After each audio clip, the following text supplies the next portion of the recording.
আইয়ুহাল্লাযীনা আমানু লা তাদখুলু বুয়ুতান নবী। জিবরাইল তুমিও ঈমানদার, ইসরাফিলও ঈমানদার, আজরাইলও ঈমানদার, মিকাঈলও ঈমানদার। আমার হাবিবের উম্মতেরা যারা হাবিবের ভালোবাসে এই পাগলাগুলিও ঈমানদার। সমস্ত ঈমানদারের জন্য আমি আল্লাহ একটা আইন করে দিলাম। আইনটা কি গো আল্লাহ? ওই আইনটা হলো ইয়া আইয়ুহাল্লাযীনা আমানু। এই তো 8বার পেয়ে গেলাম। লা তাদখুলু বুয়ুতান নবী, আমার বন্ধুরে আনতে যাইবা কিন্তু জিবরাইল ডাক দিতে পারবা না। সুবহানাল্লাহ কি জোরে বলা যায় না? আমারে আমার বাবা রাব্বি মদিনা শরীফে দাওয়াত দিয়েছেন, রিয়াদ আমারে মদিনা শরীফে দাওয়াত দিয়েছেন। এখন যদি দাওয়াত দিয়ে আমার বাবা হৃদয়ে কয় বড় ভাই আমার হুজুরের কিন্তু ডাক দিতে পারবা না, রিয়াদ প্রশ্ন করবো তাহলে দাওয়াত দিমো কেমনে? জিবরাইলের আমার আন্নাকা জিবরাইল বন্ধুরে নিয়ে আসো। পরে আমি গজলটা লিখেছি কি জিবরাইলে হুকুম পায়া মক্কায় আসে দাওয়াত লয়া। জিবরাইল হুকুম পায়া মক্কায় আসে দাওয়াত লয়া। উম্মে হানির ঘরে পাইলেন নবী কামলেওয়ালা। সেই খুশিতে পড়ো সবাই দুরুদ সাল্লে আলা। নবীজিকে আল্লাহ জিবরাইলকে আল্লাহ বললেন যাইবা ডাক দিতার বানা। এরপরে আরেকটা আইন করলেন। আরেকটা আইন হলো লা তাদখুলু বুয়ুতান নবী। ও জিবরাইল বন্ধুর হুজরা মোবারকে যাইবা কিন্তু আমার বন্ধুর হুজরা মোবারকের দরজার মধ্যে দরজার মধ্যে দাঁড়ায়া থাকবা। ও মুসলমান কেমনে আমার নবীরে চিনাইতাম?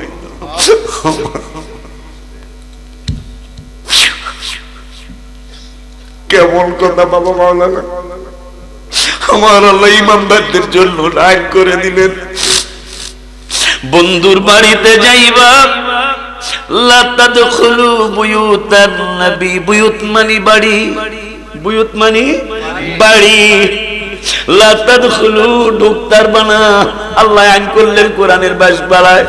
কেমন নবী আপনার নবী আমার নবী। আমার আল্লাহকে জিবরাইল রে কোরআন লইয়া গেলে তোমার বাহাদুরি আসতেই পারে। বাহাদুরিটা কি? এই ইয়া রাসূলুল্লাহ খোলেন খোলেন খোলেন খোলেন দরজা খোলেন, আমি কোরআন লইয়া আইছি। আমার আল্লাহ কে না না না না না কোরআন লইয়া যাইবা। কোরআন আমি আল্লাহর কুদরতি জবান মোবারকের বাণী। দাঁড়ায়া থাকবা আমার বন্ধু অনুমতি না দেওয়া পর্যন্ত বন্ধুর হুজরা মোবারক সামনে দাঁড়ায়া থাকবা। সুবহানাল্লাহ। আর একটু জোরে কন্যা সুবহানাল্লাহ। এদিকে কইল নবীরে লইয়াও, আবার এদিকে কোরআনে কয় অনুমতি ছাড়া ডুববা না। এখন জিবরাইল মহা বিপদে, নূরের নবী ঘুম মোবারক। এখন অনুমতি চাইতে হইল তো জাগনা থাকা লাগে। আমার নূরের নবী জাগনা থাকার ব্যাপারে আবার নিজে বুখারীতে বললেন উম্মতরে আমার চক্ষু মোবারক ঘুমায় কিন্তু আমার অন্তর মোবারক জাগনা থাকে। দেখি আজকে জিবরাইল তুই কি করিস? আজকে আমি নূরের নবী সাল্লাল্লাহু আলাইহি ওয়াসাল্লাম দেখব আমার চক্ষু মোবারক ঘুমায়, আমার অন্তর মোবারক জাগনা থাকে। দেখি তুমি আজকে কেমন আদব আমারে দেখাও। জিবরাইল সাদরা ফাইটা গেল। জিবরাইল হুজরা মোবারকে ঢুকলো। নূরের নবী সাল্লাল্লাহু আলাইহি ওয়াসাল্লাম গম মোবারক তার আগে ওই পাগড়ি মোবারকের কাছে গেছে। পাগড়ি মোবারক ধরবেন 40,000 ফেরেশতা পাগড়ি মোবারকের চতুর্দিকে দাঁড়ায়া দাঁড়ায়া ইয়া নবী সালাম আলাইকা বলতেছেন। আয় হায় জিবরাইল যখন পাগড়ি মোবারক ধরতে গেলেন আমার নবী এই পাগড়ি মোবারক পড়বেন। জিবরাইলকে 40,000 ফেরেশতা মিছিলের মাধ্যমে জানিয়ে দিলেন লিডার আপনি আমাদের সাইয়েদ মানে সরদার। সরদার হতে পারেন, লিডার হতে পারেন, কিন্তু এই পাগড়ি মোবারকের মালিকের জীবনে কোনোদিন আমরা দেখি নাই। গত 40 বছর অথবা 40,000 বছর আগে এই পাগড়ি মোবারকের কাছে আমরা আসি। রব্বুল আলামিন আমাদেরকে পাঠাইছেন, এখন পর্যন্ত বসার সুযোগ পাই নাই। জিবরাইলকে কারণটা কি, কেন তোমরা বসো নাই? বসতে সাহস লাগে নাই। কেন সাহস লাগে নাই? পাগড়ি মোবারকের মালিক না জানি কেমন ভেরি বিউটিফুল, না জানি কত চমৎকার দেখতে। কারণ যার পাগড়ি মোবারক তার পাগড়ি পাগড়ি মোবারক দেখা সম্মানে যদি আজকে 40,000 বছর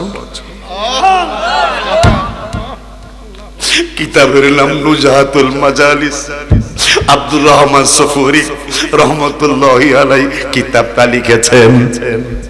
এই কিতাবের মধ্যে তিনি লিখলেন 40,000 ফেরেশতা 40 বছর মতান্তরে 40,000 বছর হাবিবের পাগড়ি মোবারকের সামনে দাঁড়ায়া দাঁড়ায়া ইয়া নবী সালাম আলাইকা বলে।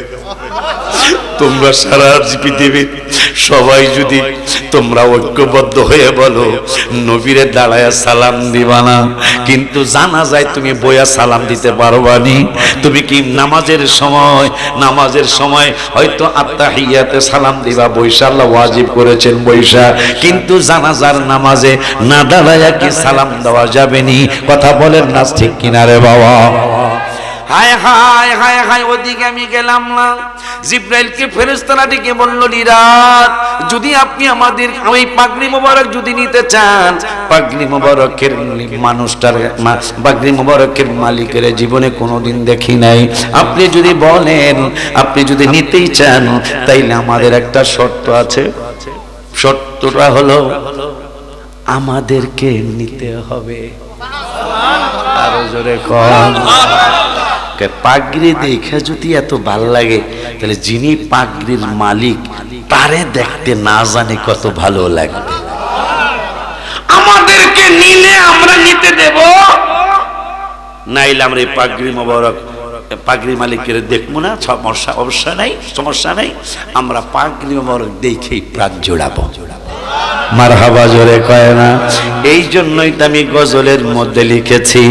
এখন কইলে আর বদনামকে করতাম তো না, নাকি? সময় হয়েছে না? মোটামুটি কোনটা করছে, কোনটা গজল, কোনটা গাইতে রিকোয়েস্ট করছে।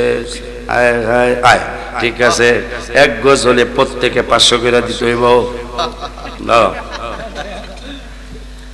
বাজান্নারে আমার আবদার একটা আছে, ইনশাআল্লাহ আমি বলবো। ভালো হয়েছে না? এটা আমার জন্য একটু ভালো হয়েছে না? আমি ইচ্ছা করে গজল আজকে কইতাছি না। দেখ বেটা,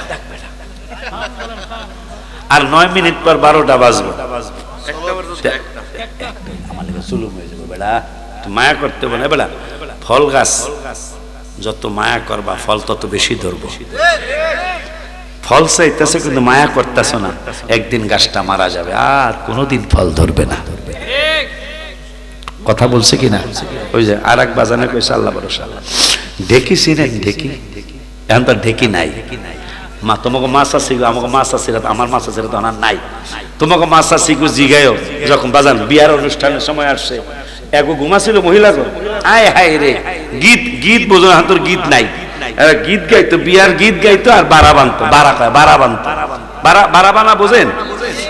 দেখি দিয়া এই কলা ছিল না, চাউল ভাঙ্গা না, আটা ভাঙ্গা না, কলা ছিল না, তো বারা বানতো। হায় হায়, গীত গাইতো আর বারা বানতো মহিলারা। এই ঢেকির নিচে যদি আপনি মাথা দিয়া কোন বলে আল্লাহ ভরসা, আল্লাহ দোষ কি রে বেলা?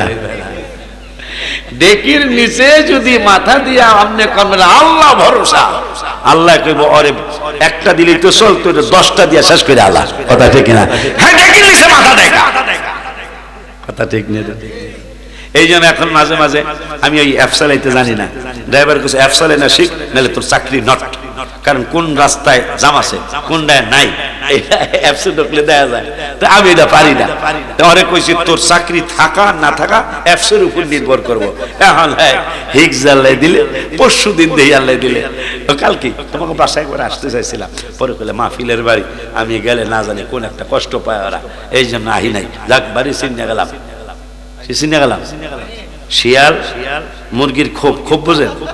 মুরগি খোপে আইছে, তালা চালা করছে কিন্তু মুরগি লিতারে নাই। মুরগি শিয়াল খাই চিনে গেলাম, অসুবিধা নেই, আজকে নিতে আমুক কথা পায় না। আজকে বাড়ি চিনে গেলাম, কারণ মদিনা জানো, মদিনা শরীফের ব্যাপারে কি আসছে হাদিস শরীফ। আয় হায়, আমি একদিন তরিক হিজরা, ওই সময় তুমি মদিনা শরীফ গেছো কিনা জানি না, তরিক হিজরা আগে, এখন তো অনলাইনের কারণে পাসপোর্ট আর চেক করা লাগে না, আগে আমাদের পাসপোর্ট চেক করতো গত 20-22 বছর আগে। তরিক হিজরা একটা হিজরতের রাস্তা, নবী যে রাস্তা দিয়ে হিজরত করেছেন ওই রাস্তায় পাসপোর্ট গুলা চেক করতো। তো ওখানে যাই আমি হাউমাউ করে কেঁদে দিলাম, শহীদ নুরুল ইসলাম ফারুকী রহমতুল্লাহ আলাইহি, ওনার সাথে আমি হজে গেছি। উনি কইল, আশিকি তুমি কাঁদছো কেন? আমি বললাম, হুজুর আমাকে একটু কাঁদতে দেন। হাজিরা 2-4 জন আমার সাথে ছিল, বলল, হুজুর আপনি তো হাজি আনেন না, তারপরে জোর করে কয়েকজন আমরা আসলাম। বাড়িতে কি কোনো সমস্যা হয়েছে? বাবার কোনো সমস্যা, মায়ের কোনো সমস্যা, ছেলে মেয়ে তো আল্লাহ দেয় নাই, স্ত্রীর কোনো সমস্যা? আমি বললাম, না, অন্য কোনো সমস্যা না।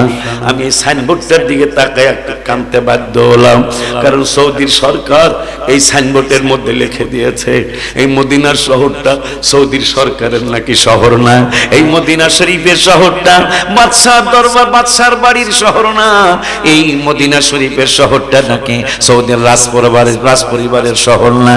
আমার তাহলে কার শহর? ওই যে আমি বললাম, এই যে সাইনবোর্ডের মধ্যে লেখা হাদা মদিনাতুর রাসূল সাল্লাল্লাহু আলাইহি ওয়াসাল্লাম, মদিনা মানে শহর, রাসূল মানে রাসূলের শহর। এই শহরটা পৃথিবীর অন্য কারো শহর না, এই মদিনা শরীফের শহরটা আমার নূরের নবীর শহর। এই জন্য আমি যদি 17 দিন মক্কা মদিনার জন্য যাই, 7 দিন বা 6 দিন আমি মক্কা শরীফে থাকি, আর 10 দিন 11 দিন ওদের হোটেলের মধ্যে আমি থাকি। বাবা কেন বলবেন? বলে, হুজুর কেন? মক্কা শরীফে নাকি একবার আল্লাহ বললে 1 লক্ষ বার আল্লাহ বলার সওয়াব, মদিনা শরীফের একবার আল্লাহ বললে 50,000 আল্লাহ বলার সওয়াব। আপনি বেশিটা তুইয়া কেন কমটায় যান? তুমি তো জানো না হাদিস শরীফ, তুমি পড়ো নাই, তুমি তো হক্কানি আলেমদের মুখে হাদিসটা শোনো নাই। বুখারী শরীফের নূরের নবী সাল্লাল্লাহু আলাইহি ওয়াসাল্লাম বললেন, ওয়ান আবি হুরায়রা রাদিয়াল্লাহু তাআলা আন্না রাসূলুল্লাহি সাল্লাল্লাহু আলাইহি ওয়াসাল্লাম ক্বালা ইন্নাল ঈমানা লা ইয়াজিলু ইলাল মাদিনা।